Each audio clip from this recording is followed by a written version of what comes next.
నమో వెంకటేశాయ. తిరుమల శ్రీవారి భక్తులకు ఒక ముఖ్యమైన ప్రకటన.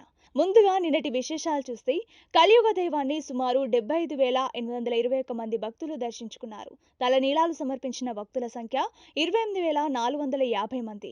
ఇక శ్రీవారి హుండీ ఆదాయం 4.35 కోట్లుగా నమోదైంది.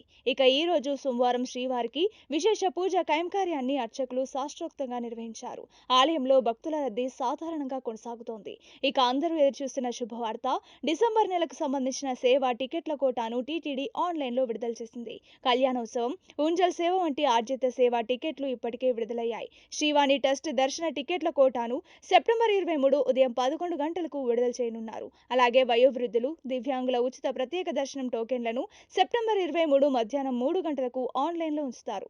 కాబట్టి డిసెంబర్లో స్వామివారిని దర్శించుకోవాలనుకునే వారు వెంటనే టీటీడీ అధికారిక వెబ్సైట్ ద్వారా టికెట్లు బుక్ చేసుకోండి. ఈ అమూల్యమైన సమాచారాన్ని మీ బంధుమిత్రులతో పంచుకోండి.